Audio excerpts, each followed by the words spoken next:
అందరికీ నమస్కారం. సూర్య మీడియాకి స్వాగతం. నేను మీ మహేందర్. ప్రస్తుతం మనతో పాటు ప్రముఖ విశ్లేషకుడు త్రిపురనేని చిట్టిబాబు గారున్నారు. సార్ నమస్కారం సార్. నమస్తే. నమస్తే. సార్ ఎలా ఉన్నారు sir? Always all right. Sir ప్రస్తుతం ఆంధ్రప్రదేశ్ రాజకీయాలైతే వాడావేడిగా సాగుతా ఉన్నాయి సార్. దానిపై మీ అభిప్రాయం ఏంటి సార్? ఏం మామూలు వాడివేడిగా సాగటం అనేది ఆంధ్రప్రదేశ్లో గత కొన్నేళ్లుగా జరుగుతూనే ఉన్నాయి. Yes sir. అబద్ధాలతో అధికారంలోకి వచ్చిన ప్రభుత్వం పేదలకు అన్ని చేశాను, అయినా పేదలు అందుకు మర్చిపోయారు, ఓడిపోయిన ప్రభుత్వం.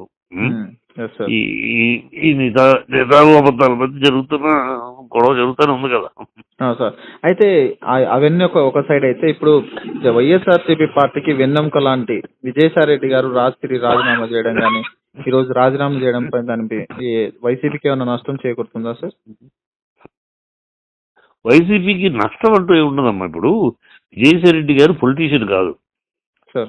పొలిటీషియన్ గా ఆయన ఒక చార్టెడ్ అకౌంటెంట్, బాగా కుటుంబ మిత్రుడు అలా ఉన్నారు. ఆ పరిస్థితులు బట్టి అక్కడ ఆనాటి పరిస్థితులు బట్టి 2019లో పరిస్థితులు బట్టి ఆయన సన్నిహితుడు, ముఖ్యుడు, కుటుంబ చాలా దగ్గర మనిషి కనుక ఆయన సీఎం అయ్యాడు కనుక ఆయనకి సలహాదారుగాను ముఖ్యుడిగాను ఒక నమ్మకస్తుడిగా ఉన్నారు.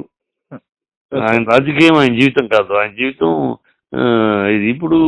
ఇప్పుడు ఆ పరిస్థితి లేదు. ఇప్పుడు ఆయన పోరాటం చేసుకుంటున్నాడు జగన్. సో జగన్ పక్క పోరాటంతో జనాల్లోకి వెళ్ళి పోరాటం చేసే ఈయన అవసరం లేదు. ఈయన కూడా అదే ఆలోచించుకున్నారు.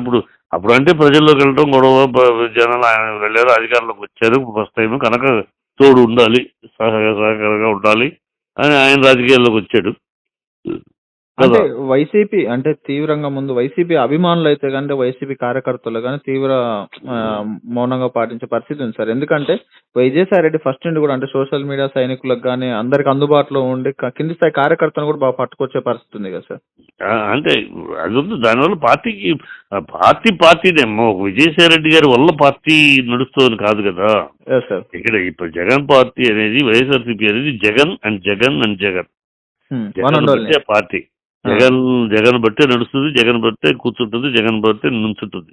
సో మిగతా వాళ్ళందరూ ఒక పక్క బలంగా నిలబడటమే తప్పితే వాళ్ళ వల్ల పార్టీ నడుస్తూ అనేది లేదు. వాళ్ళ పరిస్థితి జగన్ వల్లే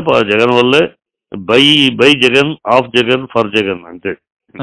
ఓన్లీ వన్ జగన్ పక్షి, అంతే. అంటే ఇప్పుడు విజయసాయి రెడ్డి గారు కూడా ప్రెస్ మీట్ లో మాట్లాడుతూ నాలాంటి వాళ్ళు 100 మంది పోయినా ఇబ్బంది లేదంటున్నారు సార్. అవును, నిజం, వాస్తవం అది. ఆయన కరెక్ట్ మాట మాట్లాడారు. ఇప్పుడు జగన్ పార్టీలో ఎవరు ఉంటారు? ఎందుకంటే జగన్ పార్టీని ప్రజలు చూసేది జగన్ పార్టీగా చూస్తున్నారు. జగన్తో పాటు ఎవరున్నారు దాన్ని బట్టి అభిమానించే కాదు కదా.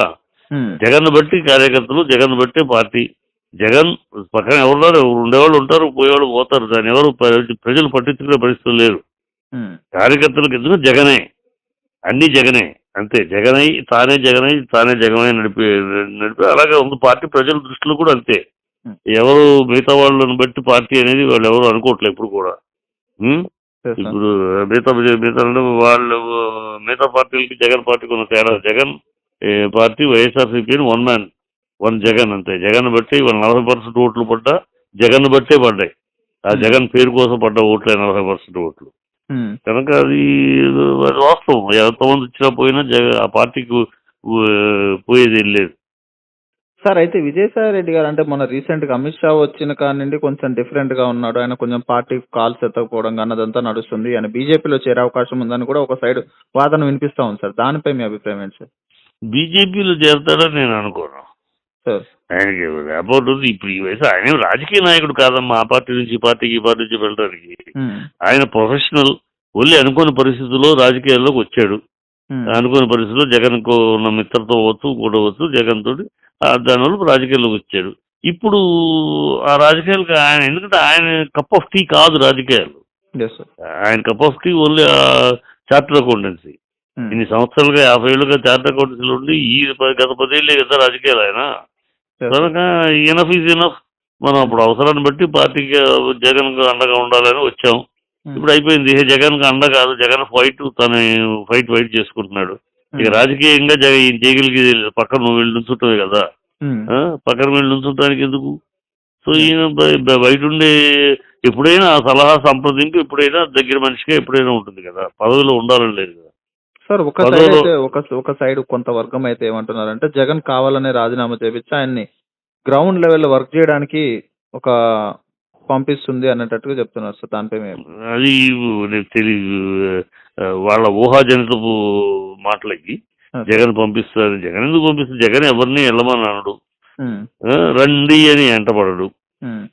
అది జగన్ మనస్తత్వం, అది అందరు చూశారు కదా ఇప్పటిదాకా కూడా. జగన్ ఒకళ్ళు వెంటబడి రండి రండి అంటము, లేకపోతే ఒకళ్ళని వెళ్ళొద్దు వెళ్ళొద్దు అని బతిపాలటము ఉండదు.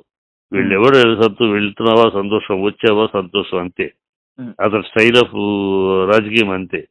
కనుక అందుకు ప్రజలు కూడా జగన్ తోటి ఎవరున్నారు, ఎవరు వెళ్తున్నారు, ఎవరు వస్తున్నారు జగన్ ప్రజలు పట్టించుకోరు. జగన్ ఉన్నాడు, జగన్ అంతే, జగన్ బట్టే వాళ్ళు.